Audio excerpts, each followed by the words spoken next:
expressed on this program are not those of IntellectualRadio.com, its subsidiaries, or sponsors. Encouraging, educating, and empowering you into action.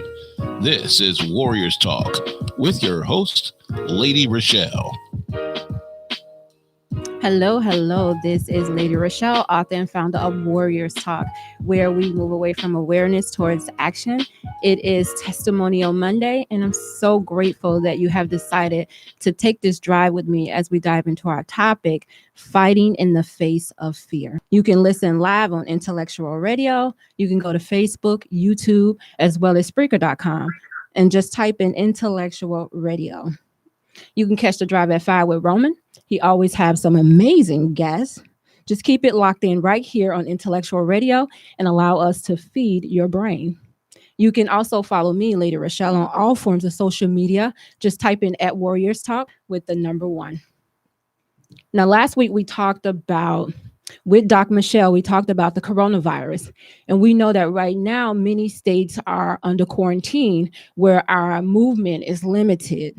So in the state of Illinois right now, there have been 1,285 people that tested positive for the coronavirus. Out of that, 12 have died. So a total that was tested was 9,886. So we know that this disease right now does not have treatment. We don't have a vaccine right now. They're in the process of trying to create one. So whatever it is that the medical doctors are telling you to do, please follow it so that we all can come out healthy on the other side of this disease. So if you missed that show that we did last week, you can go to YouTube under Intellectual Radio and look for the title and just tune in to Warriors Talk. We're going to keep you educated, we're going to keep you informed, and we're going to keep you empowered.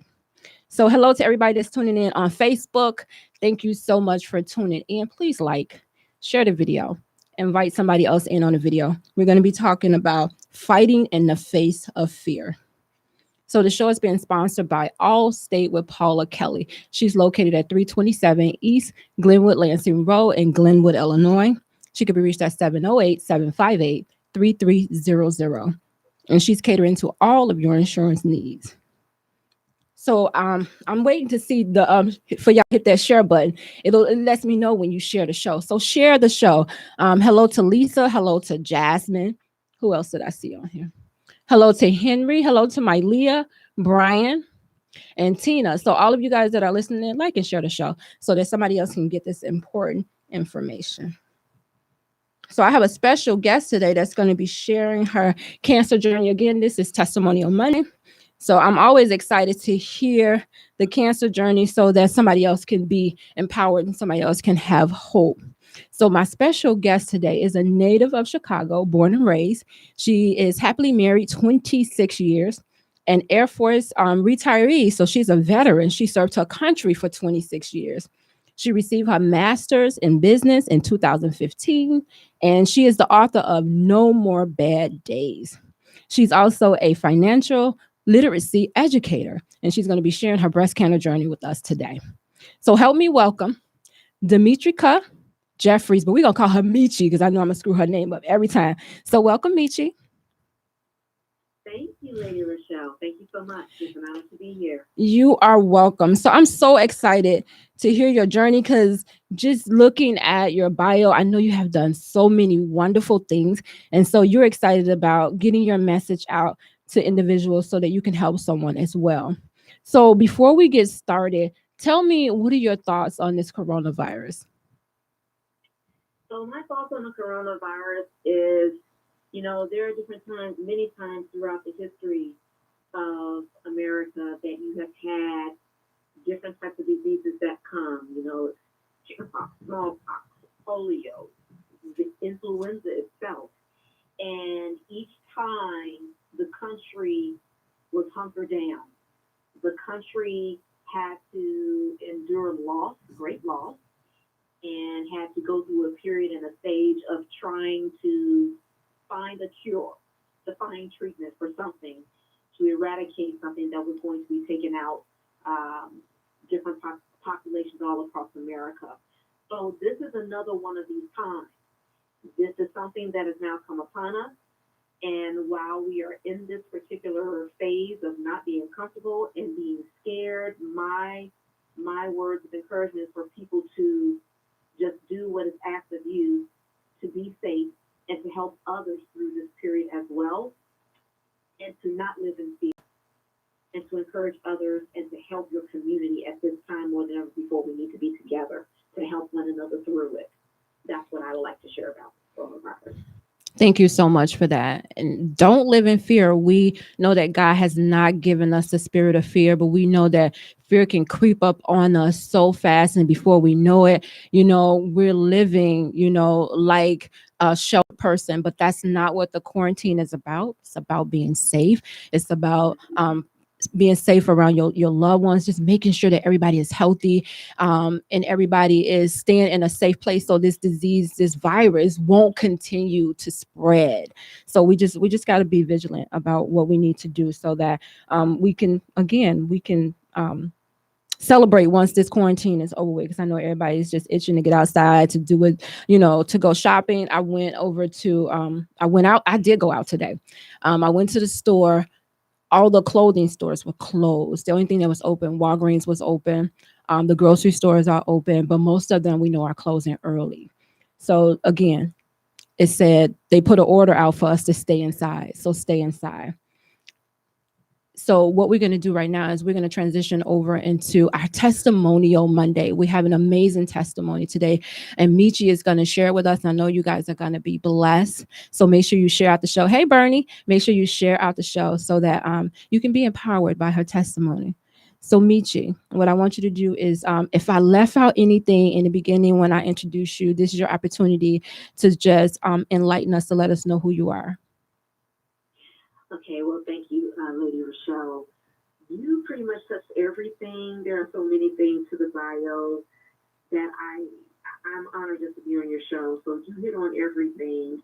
What I did do after my breast cancer journey is I decided to live life on the other side, which I'm going to get into in the book. But I also competed in 2 bodybuilding competitions and 2 pageant competitions as well. So those are some of the other things about me. And also just being a person that's very much involved in the community. I am very much involved and engaged with my church family that is here in Upper Marlboro, Maryland, High Calling Ministries. I just have to give a special shout out to them because they are my family and they have helped me grow beyond this process where I'm at right now. So those are some of the things I'd like to share. Thank you. Awesome. Well, go ahead and take us on your journey. So the journey actually began with my mother. This journey began with my beautiful mother, Naomi Harris. And I recall when I was 11 years old, she was being wheeled into surgery for a single mastectomy with her journey in breast cancer. And this is going back to the early 80s. So back then at that time, this subject was very taboo. Nobody talked about it. Women were made to feel as though they were somehow ashamed or should have been embarrassed because of something that happened to them that was beyond their control. So this was something that my mother, even though she had, 11 children, husband, a bunch of siblings, she still was alone. She still walked this journey silently and painfully. And what I remember from her journey is when I was 15 years old, November 17, 1985, she succumbed to breast cancer complications. And what I remember from that is that, okay, this happened to her. I'm going to take charge of my life. I'm going to take charge of my health as best as I possibly can. So once I actually, I think when I was about the age of 25, I started to do routine breast self-examination because of the history of my mom's passing as a result of breast cancer. Fast forward, October 5th, 2013, I am at Ulsan Air Base, South Korea. This is one of my second to my last tour on active duty. And I am there. I just came back from my room from working out, and God told me to do a breast self-examination. I ignored his voice the first time. I was there by myself. There was nobody talking to me. I'm going to ignore that. I did not hear that. Seconds later, his voice came back and said, do a self-examination right now. And I went ahead and I did the self-examination. And as I did the self-examination, right away in my left breast, I felt a lump, clear as day. I'll also tell you that on the same day, that was the morning of my 43rd birthday. So the title of that particular chapter in my book is called Happy Birthday to Me. It was just something that obviously I wasn't expecting to happen, ever. So that is the beginning of that journey. And the journey continued full throttle once I got back home from South Korea. And it picked up in December 2013. So you heard. Pause because you may have questions. Yes. So that's why I'm pausing. Thank you. So you heard the voice of God telling you exactly what to do. How important is it to know when God is speaking to you? Obviously it's extremely important because, and it wasn't just that I listened, I obeyed. It wasn't just enough that I heard his voice, but I had to follow through with what he told me to do. Because I could have listened and I could have said, okay, yeah, I'll do it. And I'll do it after I get up from a nap. Or I'll do it after I come back from dinner. Or I'll do it tomorrow. Or I'll do it next week. And who knows what would have happened. It could have meant the difference between, obviously, life and death. So when we hear his voice, we have to follow it. We have to follow it. That's how important that is. Because obviously I wouldn't be here on this phone talking to you right now if I did not follow it when I did. Lisa Adams on Facebook says listening and obeying is important. You got to take action after you hear it. You have to take action behind it. So we're talking. Yes, thank you, Lisa. Yes. We're talking to Michi Jefferies, and she's telling us about her testimony of her being diagnosed with breast cancer. She's turning 43, and at the age of 43, you're thinking about the second, really coming close to the second half of your life, and all of the things that you want to do. You want to knock some things off of your list, and then all of a sudden you get this diagnosis. So let me ask you this, Michi. By your mom having breast cancer, so you have that family history. Did anybody before your mom have a history, or was your mom the first person that introduced your family to cancer? From what I know, my mother was the first one who had the diagnosis of breast cancer. Oddly enough, a couple of months before I discovered the lump in my breast, I was having a casual conversation with one of my cousins on my mother's side of the family. And in this conversation, this particular cousin, she mentioned to me, she said, well, no, Mama had it too, and so did Auntie so-and-so. I was like, okay. So that's now not one of her sisters, but two of her sisters that were diagnosed well into their 60s as well. And then a couple of months after that, after learning about that, now I have a lump in my breast.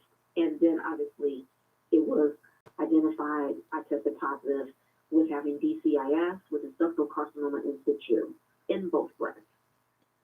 So my mother was the first one, and then her two of her younger sisters ended up getting diagnosed with it as well.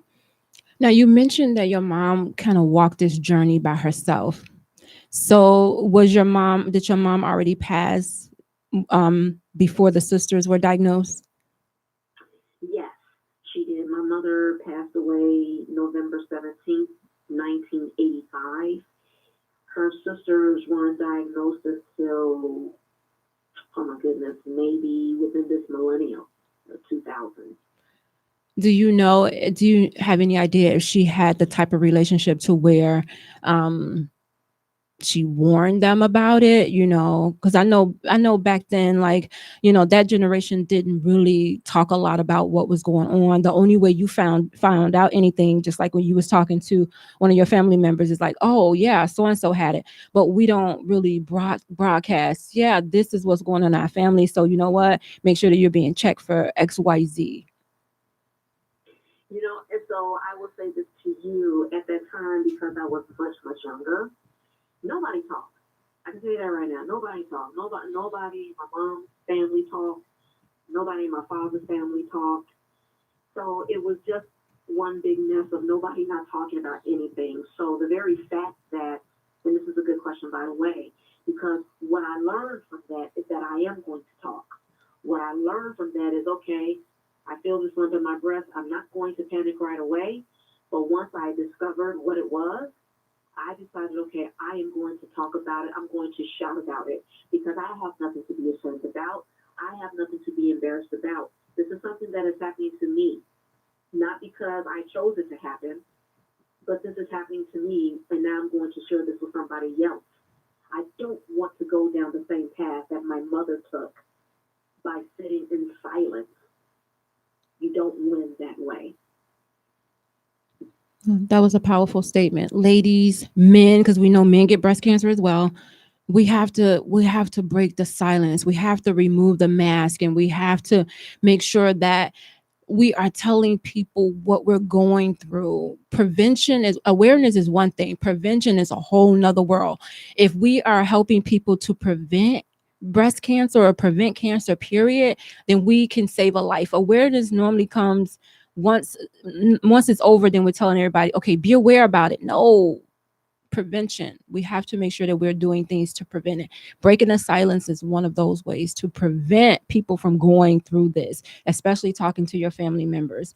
And if you have kids, I have 4 daughters, so I wouldn't want them to go through this. So they see mommy, they saw what I went through. My youngest she was 18 months when I went through. So we have to make sure we're opening up our mouths, and the only person that we're helping, and we're really not even helping ourselves when we're being silent. So break the silence, you guys. And God bless you for you coming over on your journey as well. Thank you. So you have a family history. It prompted you to do the self-exams and to heed to the voice of God. And then you decided that I'm not going to keep this to myself. I'm going to make sure that I tell someone else so I can help save someone's life. Yes. Did you have that? And I know most of us did, those why me moments, like why am I going through this? Why did God pick me to go through this? Oh, yes. Yes. So starting off, while I was still waiting for the results to come back from the stereotactic biopsies that they performed, where they extract tissue from your breast and then they actually test it. I was waiting for the results to come back. But the whole mindset that I had was, I'm going to believe with faith that's 1,000 times greater than the size of a mustard seed. They aren't going to tell me that there's nothing there. They are going to tell me that the results came back negative. They're going to tell me that it's just fibrocystic tumors. You don't have anything to worry about. Just come in every now and again for your random checkup. That's the way I was thinking, because I was praying so hard that, God, you are the healer, and they're not going to find anything. They're not. But on the afternoon of December 26, 2013, the day after Christmas, I decided to call and check in with the radiology department for the results. And when the guy told me, he said, okay, yes, Sergeant Jefferies, you did test positive for DCIS in both breast ERPR positive receptors. Now, all of a sudden, as you know, Lady Rochelle, this lingo gets different. The language becomes so different and it is so foreign to you. So I said, wait a minute, DCIS, what is that? Ductal carcinoma in situ, which means in situ means it's localized, it's in its own place. All I wanted to know was this. Talk to me in layman's terms. Is that breast cancer? Yes, it is. I'm telling you, everything stood still. Everything stood still. I was standing dead in my tracks. I could not move because I was hurt. I was disappointed. I had put all of this super bona fide faith in God above, and this? Oh no. So God and I, it was me doing the talking through all of my tears. I said, God, this is not what I asked for. And that's the title also in my book as well. This is not what I asked for. I am so disappointed. I trusted you. I prayed that this would not be, that this wouldn't happen. And then I reeled it back in and I said, but I'm still going to trust you anyway. And then the other moment when I had another why me moment was literally the night before I was supposed to have my first surgery, the bilateral mastectomy. And I was in the vehicle. I was doing all types of errands, to be honest with you. I was trying to keep busy because I did not want to think about what was going to happen to me. I did not want to think about the fact that all of a sudden I'm going to be completely different tomorrow in a matter of hours. And I said, God, why me? I did everything that I was supposed to do. I didn't smoke. I wasn't an alcoholic. I didn't drink. I drank sporadically. I worked out feverishly. I watched what I was eating. How could this, why me? And I didn't get an answer right away, but I did get some words of encouragement from a family friend, and it made me feel good to know that they were praying for me. Somebody out there was praying for me. And I just tightened up my bootstraps and went in, prayed up with family that was by my side, and that's how I got through it. Going through a cancer journey is not an easy thing. And like she said, it stopped her dead in her tracks. And most of the time when they tell you, you don't hear anything but I have cancer. After that, it's like you don't hear anything. And this is why it's important not to go to the doctor by yourself. And this is my thing. I don't understand why they, like, my doctor told me over the phone, and for you called in and got yours. And I know you probably was in the service at the time, so you probably wasn't able to get over there to do it. But I just wonder why sometimes they call people and they tell you over the phone instead of bringing you in the office, sitting you down and say, hey, this is what we found. This is what we need to do. Because I mean, if I'm at home by myself, you don't know what I'm going to do, by myself. The way that they deliver the news sometimes is not the best situation. You're right. That I would agree with you on that. And the only thing I can think of is you have so many people, depending upon the population that you're in, and also depending upon the bedside manners, if you will, of the people that are giving out those results. All of that comes into play. There have been people that I've talked to that actually, before they got the results, the person on the other line will say, are you sitting with someone right now? Are you by yourself right now? They would at least ask that question. But this was something that I had to call, and, because again, my faith was crazy. I had crazy faith. Okay, this is just routine. I'm going to call, and I'm going to find out that it's going to be negative and that there's nothing there. Nope, that's not what happened. Lisa on Facebook says, sharing your story and save a life. Share your story so that you can save someone else's life. We are live on Intellectual Radio, and we're talking to Michi Jefferies about fighting in the face of fear. When you hear that statement, because I got it from you, what comes to mind when you have to fight in the face of fear?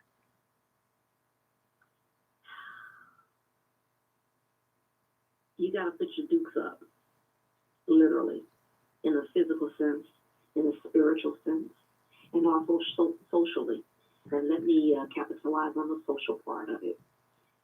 We have family. We have people that love us. We have, mothers, our fathers, brothers, sisters, close friends, high school buddies, whatever you want to call them, whoever those people are that's in your circle. But what I realized is there were some people that was in that circle that I could not share this with. Why? because there were certain people in that circle that were not going to be the warriors that I needed them to be for me. One thing that I say is that you have to be careful about having warriors in your circle, not worriers. Worriers only make it worse. You need the people that's going to be able to fight for you when you're down. You need the people that's going to be able to stand up and who you can fall back on, that's going to be there to help you stand. Worriers will only keep harping on how you're sick. How are you doing today? Is everything all right? Oh, you shouldn't need that. I was reading this on Facebook. I was reading this on Google, and they said that you should do this. We don't know about chemo. We don't know about radiation. No, we don't know about any of that. But how about you just get me through what's happening right now? That's the warrior. You got to have those people that you know embody the spirit of being a warrior. I like the way you broke that down. You can either be I love that. You can be a warrior or you could be a warrior. That is your difference between your support system and somebody who is not supporting you. And you do have to make sure that you are careful about who you put around you, because even Michi, in the way that they say it, girl, how you doing today? Like almost like they're pitying you. Like, no, you don't need that. So you are very correct in that. When it comes to your support system, you guys, you got to put people around you who are rooting for you to come out on the other side. Don't put people around you who are always bringing up negative things, telling you that they saw somebody pass away last week to cancer. You don't want to hear that. You want to hear the positive stuff. You want people that's going to feed you positive things so that you can be that warrior. So would you agree, Michi, that a support system, the type of support system that you have, is very important? Extremely important. Extremely important. And I would tell you, there's one person that was at the forefront of it all from the beginning. And he has his own chapter in my book. And that is Mr. Anthony Jefferies. That is the love of my life for the last 20 blah, blah, blah years. And he was there with me for every appointment. He was, and as a matter of fact, fear, took hold of him when I first told him that, okay, I got the mammogram when I was still in South Korea. And the chief radiologist said, okay, we see some calcifications that are concerning to me, probable cancer. So imagine I'm 6,500 plus miles away from my husband. And we talk every day. So now I have to share this with him. And, sharing it with him like the night that I got the probable cancer talk to the next morning, the conversation was completely different. The conversation now all of a sudden started off, how do you feel? Are you sick? Are you all right?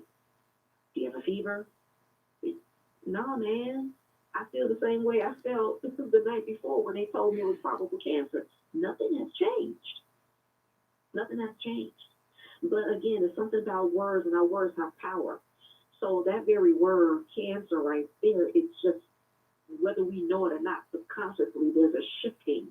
And when the shift happens in our mind, all of a sudden it comes out in our through the words that we speak to other people. And we have to be very careful. We have to be careful about the words that we speak to people. So I would say you were a very blessed woman because you had your husband there the whole entire time that you were going through. Because we know sometimes when you're going through this cancer journey, especially this breast cancer journey, a lot of women lose their husbands or their significant others because for some reason they cannot stick it out, or whatever the reason is. A lot of women don't have that comfort of their partners there with them. So you were very lucky to have someone to lean on, to continue to tell you, babe, you're beautiful. I love you. Don't worry about this. We're going to get through this together. That's a blessing. I'm telling you, yes. And he was all of that. I am serious about that. There are times when I would look at him and I would ask him, are you all right? Because he just went about everything day by day, like nothing was happening. But I understood that him being a man, that's what he's supposed to do. Um, I'm sure that he had moments where he broke down. I will never know it. I don't need to know it.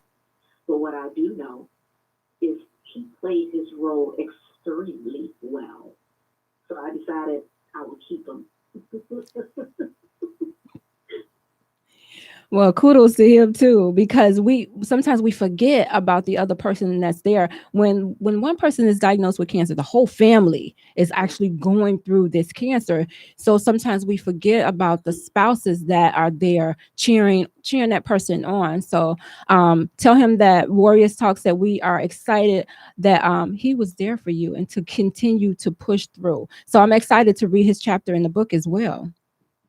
So awesome. Yes. So if you are tuned in, this is Warriors Talk. We're live on Intellectual Radio, and we're talking about fighting in the face of fear with Michi Jefferies. And she also wrote a book. So I'm excited to, she was telling us some of the chapters that she have in the book, but I'm excited because I want her to tell you how she came about writing the book and the title of the book as well. And then not only that, where you can get your own copy of the book. Okay, awesome. I will gladly share.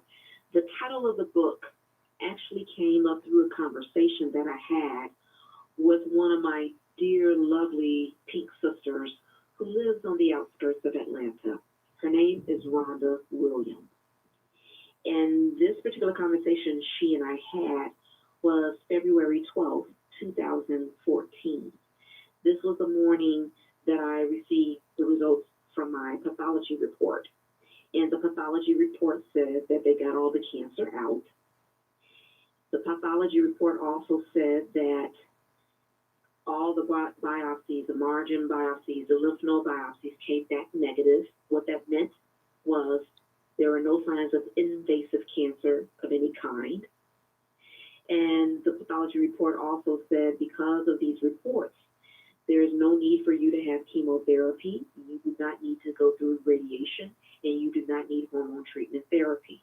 You are free to proceed with reconstructive surgery. That was a report that I wasn't even expecting. And to be honest with you, I didn't know what to expect.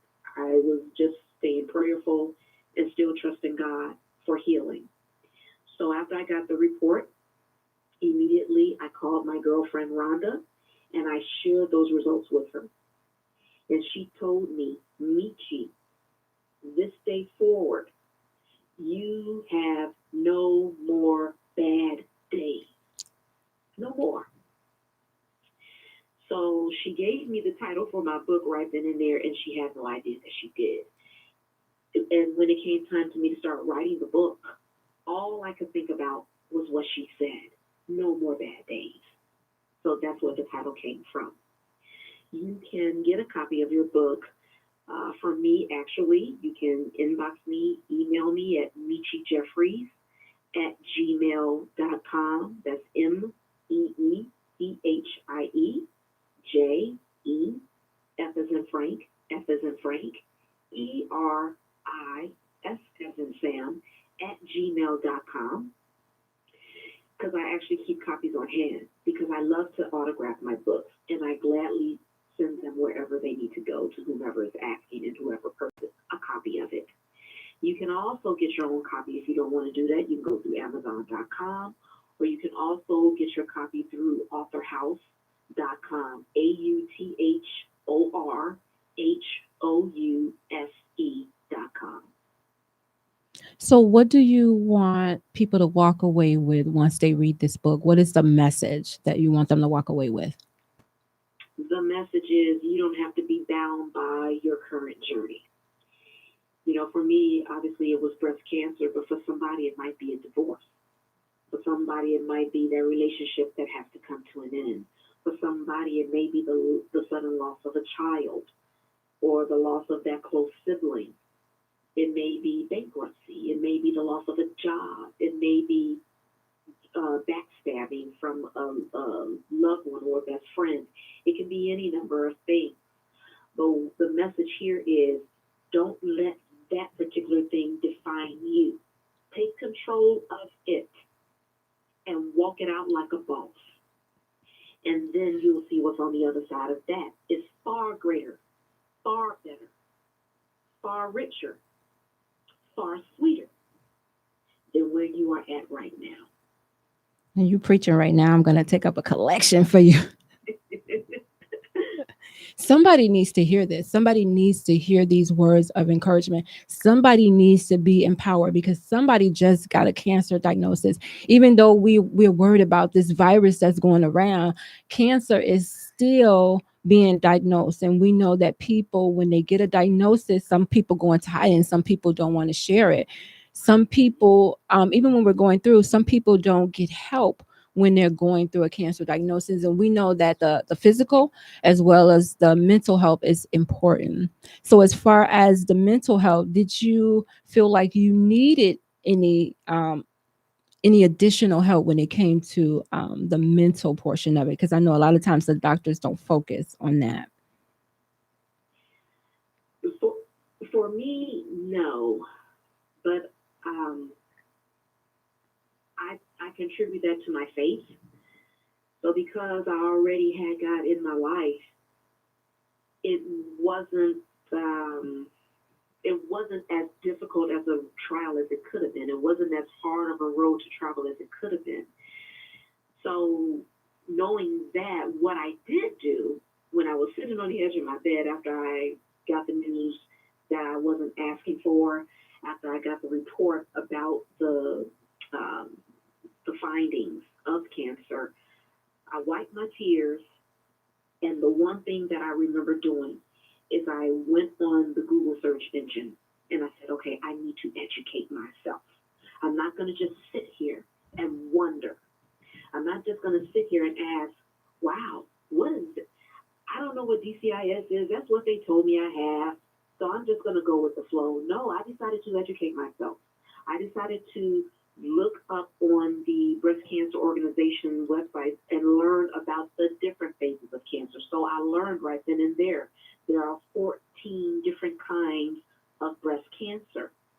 Each one of them actually is specified by the location of where the cancer is in the breast. Mine happened to be in the ductal walls, hence ductal carcinoma in situ. For other people, it may be in the lobular region, hence LBC, lobular breast cancer.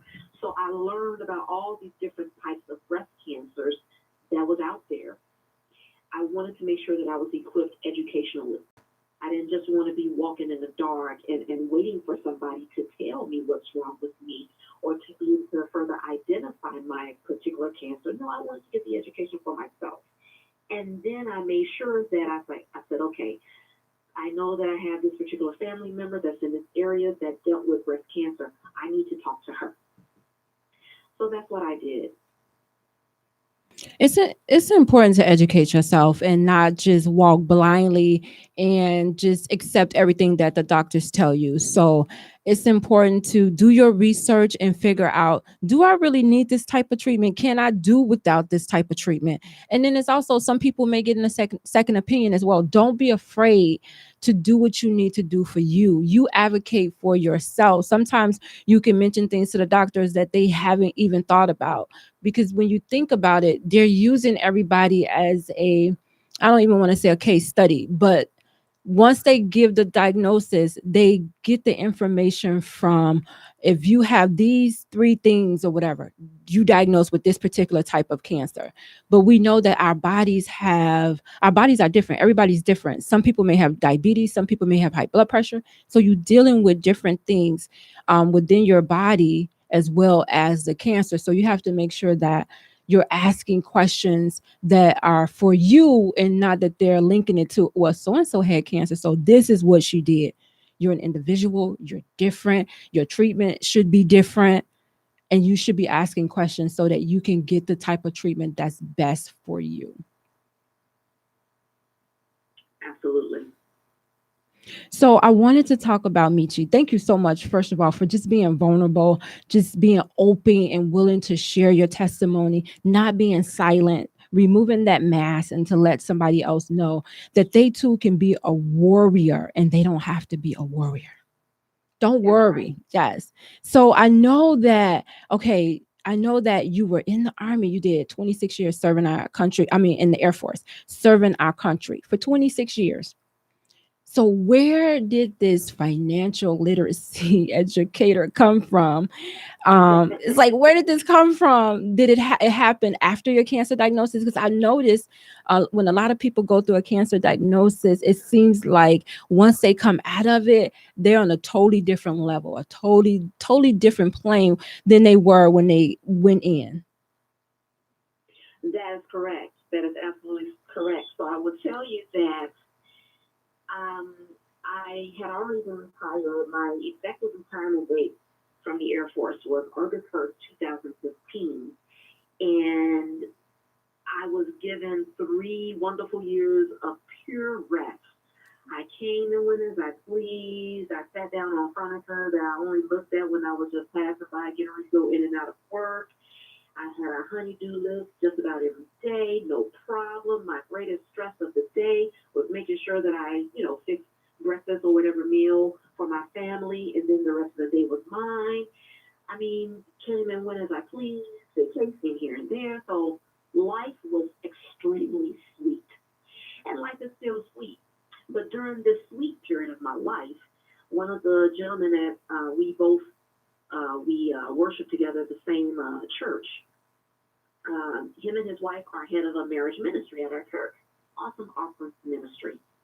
And they decided that they were going to have a particular event centered around finances. So, long story short, they found a couple that actually is a Christian couple, and they came and spoke to some of the married couples at our church. And I missed that particular presentation that day because I had just been traveling back from out of town. So I decided to follow up with my friend. I said, hey, his name is Sean. I said, hey, Sean, how did everything go with the financial presentation, the other day? And he said, oh my goodness, Michi, they talked about business and this. It was awesome. It was wonderful. Oh my God, they talked about these things here and there and things that most people in the financial world don't know about.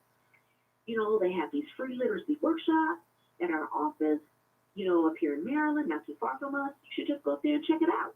I said, okay, I'll do that.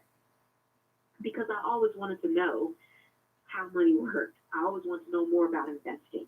And I said that, but I think I said it passively. I would say it, but I wasn't really actively pursuing the education. I wasn't actively pursuing the knowledge. Why? Because I was comfortable. Living a life as an Air Force member. My husband is also Air Force. So we were pretty comfortable and we had very busy lives. So it's like, okay, well, I know what I said, but I'll get to that later. How many times do people say, I know I need to do it, but I get to it later? I know that that's a priority, but not right now. I got to send these kids to college. I got to take care of my family. I got to do more work here. You've got to make time for things that's important. And the one thing that's very important that we don't make time for is our financial state of being. So I went to one of the workshops, and once I learned, one of the very basic principles called the Rule of 72, I was immediately taken aback by that. And I was like, wow, completely right there in that room, my attitude about money changed. Everything I thought I knew about money, out the window. I had a completely different attitude. So now my curiosity was extremely piqued. I had to get more. So I kept going back to the workshops because I knew that they were going to teach me something that I had never known before. So imagine at the time I was 47 years old, and I'm sitting here and I'm like, I don't know any of this stuff. I was almost embarrassed and ashamed. I don't know any of this stuff. But my goodness, how many other people in the U.S. don't know half of the stuff that I know now? I've got to join this organization, and I've got to do what they do. I want to be able to teach people how money really works and how they can start making their money work better for them. So that's how it started. It just started by my friend opening his mouth, and I listened, and he happened to share with a person that was inquisitive enough to actually go out and see what it was about. That's awesome. I'm telling you, cancer would make you, it makes you do things that you was comfortable doing. You was comfortable at first. It takes you, let me say, it takes you out of your comfort zone. Yeah. takes you totally out, and you'll turn around and be like, whoa, where'd this come from? Like, this was not even on under my radar before the cancer journey. So I don't know what that's about, but for the people that I have met that have went through a cancer journey, the majority of them are doing something that they wasn't even thinking about doing, but it's out in front, helping someone, encouraging someone, like you're doing with your book and like you're doing with your financial literacy. Yeah, it's a part of living. I just decided that I was going to live life over the top, girlfriend. And this is part of it. This is part of it. And we, you know what? We should be living like that anyway, but we allow fear to paralyze us. And so, like the title, you have to fight despite the fear. You have to keep on fighting. So I'm preaching to myself first. You have to continue to push, even though you may have those butterflies in your stomach, or that pit in your stomach. Push through it, because you're going to be surprised at yourself once you actually accomplish what you set out to do. You know, Lady Rochelle, I would like to add this. The right after, when I hung up the phone with my nurse case manager who gave me the pathology report, and in the book, that particular chapter is titled His Report. As soon as I hung up the phone, I told God right then and there, God, whatever doors you open up for me, I'm walking in. I made a covenant with God that I would not be fearful of anything, that I would not let anything hold me back. And that's really what this chapter of my life is all about. I'm doing things I've never done before. I'm doing things that I thought about doing. Okay, well, I don't want to just think about it. Let me just do it. Because I don't have that fear. It's an open door, not fear. False evidence appearing real. So we have to make sure that we are trusting in God for whatever it is that is trying to paralyze us, that's trying to keep us still, that's trying to not allow us to step out on faith and do what he has purposed us to do. So Yeah. Michi, what else do you have going on, or what else do you have coming up that we should know about? Well, it just so happens that on the 26th of March, which is a Thursday, I am actually going to be on a live radio talk show. It's the Dr. Larry White Senior Show. And that's going to be here in the state of Maryland where I live. And I'm going to be a guest on his show. That's going to be 10 a.m. Eastern Standard Time, which I believe is 9 a.m. Central Standard Time. So that is one thing that I do have coming up in the near future right now. And to be honest with you, I'm so busy doing a lot of things that I do have some other things actually on the horizon. I'm writing a couple of other books, actually. I'm not exactly sure when I'm going to publish them. I'm just waiting for God to tell me when the right time is for me to do that. So that's pretty much it right now. Awesome. Can you give us some words of wisdom as it relates to fighting in the face of fear? If you got to go through it, know you're not going to go through it alone. There are people and there are agencies, there are groups, there's a community out there that wants to help you.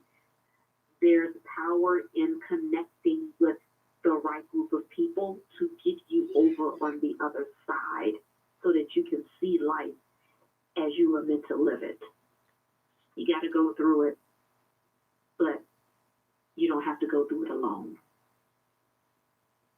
Can you give us the website on how we can get a hold of the book as well, and how they can follow you? Okay. What was the first part of your question? I didn't hear the first part. Oh, I'm sorry. Give them the information about how to get the book again, and then how to stay connected with you. Okay, excellent. Sure. So how to get the book again, you can actually email me at Jefferies@gmail.com. That's M as in Michael, EECHIEJE,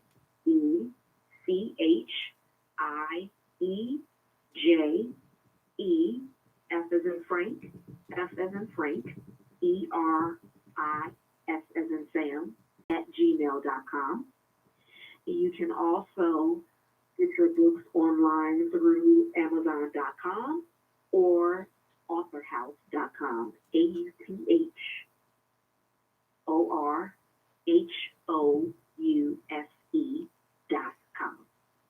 Thank you so much, Michi. I appreciate you for sharing your testimony, for encouraging individuals and encouraging them not just with the cancer journey, but also financially as well, because we know that we have to be balanced with our physical health, our mental health, financial health, our spiritual health. When all of those things are in a line, we can live an amazing life. So thank you so much.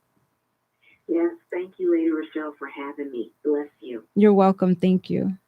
Remember that everything that you want is on the opposite side of fear. So join me next Monday at 6 p.m. right here on Intellectual Radio. Stay tuned for Talking with Tone at 7. He always has some thought-provoking conversations. And as always, you are tuned into Warriors Talk with author and founder Lady Rochelle, where we are changing lives one warrior at a time. See you next week.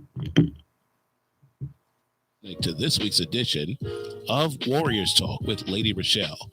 To find out more about Warriors Talk, follow at Warriors Talk, the number 1, on all social media outlets.